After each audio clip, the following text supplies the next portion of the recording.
54. That is the number of moves and hit engagers that used to launch as recently as this Wednesday, but on this beautiful Saturday evening, I no longer have to eat a feisty rabbit mix 3 times in a row, and I could not be happier. Now, if you've been disconnected from the Tekken sphere lately, which I don't really blame you for, and you don't know what the patch really changed about the game, they basically did 2 big things. The first one is that some moves that used to launch now only give a guaranteed ground hit. Most of these are heat dash moves, as you can see, but there's a couple of them that are just heat enhanced moves, like Howrank Flappy Kicks, Lars Limited Entry 2, Eddie 3+4, and other install moves like Claudio DP and Asuka forward 1+2 and running 2, right? Great, amazing changes. The second thing that on this patch really is that a lot of the stronger heat enhanced moves, like the strong lows, now take almost the full bar, which in my opinion could shift how we view heat as defenders, going from my opponent is in heat, when is this chip damage and plus frame offense going to end, to like another optic of my opponent is in heat, when are they going to use that really strong one-time use move so we can go back to a more balanced situation, right? Which is great. Again, this is the best patch Tekken 8 has ever had, with no compensation buffs to boot like they usually did in the other patches.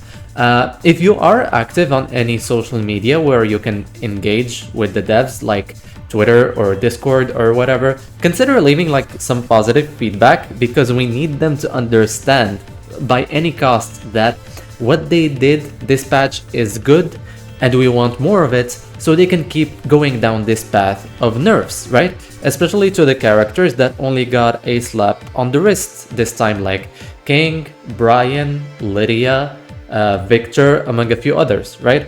Now, the big question rather is, how can they further improve Tekken 8?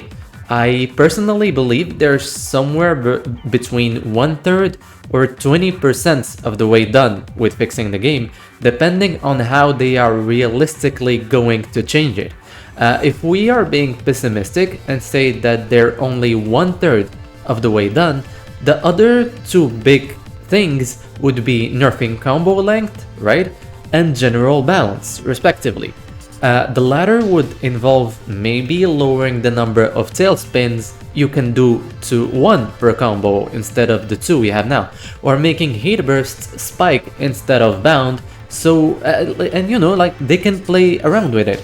Maybe if you use 1 tailspin, the heat burst should spike afterwards, or if you use the heat burst first to bound, right? Maybe the tailspin should send them flying away, even the first one, leaving some potential in the way of combo diversity without making them too long, which is the problem right now. Now, even though nerfing combo length is simple, I believe it is going to take quite a bit of time, just because they are gonna have to change so many things in the Arcade Quest tutorial and the combo challenges in the training mode, which is a real concern for them, as they've shown in this patch, right? In the patch notes. So that's a really simple change that's going to take a bit of time, which is fixing the combo length, right? And the other change, which I'm a bit skeptical about really, is general balance, because I simply don't know if they're competent enough to get it right. Like little tweaks, like nerfing Brian's combo damage and wall carry, right? Or not giving King a Jaguar sprint mix-up after 3-2, especially in heat. Or nerfing Elisa's chainsaws, either by nerfing the plus frames on it, or by making it so that she can't duck and block low in that stance.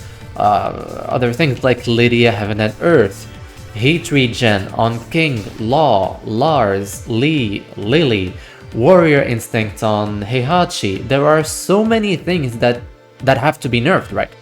But as I've said, in order to do a good job on these balancing tweaks, they need to have a very good understanding of the game and how it is played, which I'm hoping and praying that they do, honestly.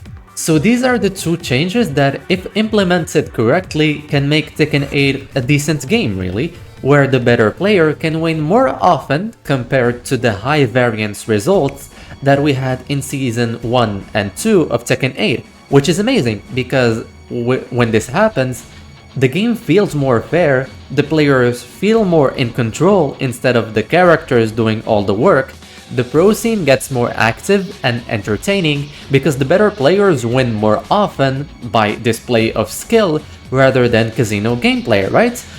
Locals get more players, the community starts talking nicely about the game, which is the best kind of marketing, new people join in on the fun just like in the T7 days, and Tekken is saved. Now, there are two other changes that the community really wants the devs to implement, but following my line of reasoning, which I will explain, the chances of these things happening in Tekken 8 are just probable to unlikely, respectively, right? The changes in question are buffing backdashes, either in distance, speed, or both, and the second change is reverting characters back to their basic archetypes and reinstating character strengths and weaknesses, which I want so bad, right? Going back to backdashing, the reason why I think they might not buff backdash is the same reason we're in this cesspool to begin with. If you remember, the reason Tekken 8 launched with this optic of heat and aggression and like offense is to invalidate the passive gameplay style that was so prominent in Tekken 7. And this decision itself is just a consequence of the way the gaming genre has been moving recently, right? With a high number of actions per minute and instant gratification and particle effects everywhere, you know what I'm talking about. The Tekken devs tried to get with the times and implement that into Tekken, but in a terribly incompetent way. And even now that they are fixing Tekken 8, I believe that the chances of them buffing the backdash and going back to that slower, more patient gameplay loop are not very high, because that's what they've been running away from all this time during the first 2 years of Tekken 8, right? Personally, I'm neutral about any changes to the backdash. I can do without them, in which case the game would be a bit more about sideways movements, provided like the ghost tracking and realignment issues are addressed. And I can also appreciate any buffs to the backdash. It could shake things up in a very interesting manner, right? But I'd be fine either way, as long as the heat is nerfed, as they did, combos are shorter, and the strongest moves are toned down. This is what I really want from Tekken right now. And the last change, which I sadly think is unlikely to be implemented, although a lot of players, including myself, want this the most out of any change they could put in the game. It's balancing characters in a way that emphasizes both their strengths and weaknesses, which is a very interesting topic, so much so that I'm going to make a video about it very soon. Now, we've already seen fringe cases of this happening in Tekken 8, like the nerfs to Asuka down 1+2, which reinforces her weakness as a character who struggles against defensive playstyles, I guess turtle playstyles, right? Another example of this happening is them buffing Kazuya's block punishment, which is one of his strong suits, by giving him a new option in 1-1-2 down, which is great because it's a buff that doesn't try to cover any of his weaknesses. It just makes him better at what he's already good at, which is block punishment. But going back to the topic, this is sadly as far as it goes in my opinion, because let's be honest with ourselves for a minute. Do we expect them to nerf Feng Wei's combo damage by removing every string they gave him for that specific purpose since Tekken 7 Season 2? Which would be amazing, this change would be amazing, but do we expect them to remove all of his fishhook extensions and make back for -9 again, which I would love, which would be an amazing change? Do we expect them to delete all of Heihachi's stance transitions, which would be great for his character identity? Do we expect them to remove Steve's Lionheart, the stance as a whole, and his clinch multi-throws in Heat, which would be great for his, character identity too? This is nigh impossible. The devs know that they spend time, money, and efforts from the motion capture to the coding to the implementation. And it sounds like I'm defending these decisions. I am not. I despise these balanced decisions and they make me want to puke. It's just that they invested so much into these moves, the moves and the stances and the transitions and the whatever, that them just going, you know what, we made a mistake here, is like, and removing like every bad thing they added to the game is going to take nothing short of a miracle, in my opinion. So what I can say is just temper your expectations. If they fix everything else but this last like change, which is like character identity and strengths and weaknesses, which they can try tweaking like they did with Kazuya and Asuka, Tekken 8 could already be a great game, you know?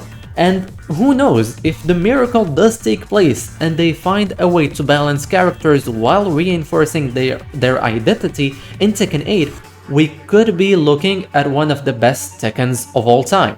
Anyway, that's all I have to say for now. I genuinely can't believe they got me hoping and believing in a good Tekken 8 again, and I know it's not just me, because even guys like me said that Tekken 8 can't be salvaged anymore. So I seriously wish them good luck and good judgment too, because the moment the patch dropped, some people started complaining about things in the game that weren't even addressed in the patch, like at least just wait a minute until the dust has settled and Tekken is generally fun again to play, to complain about things like Raven's down forward 1 tracking or something so minor, you know?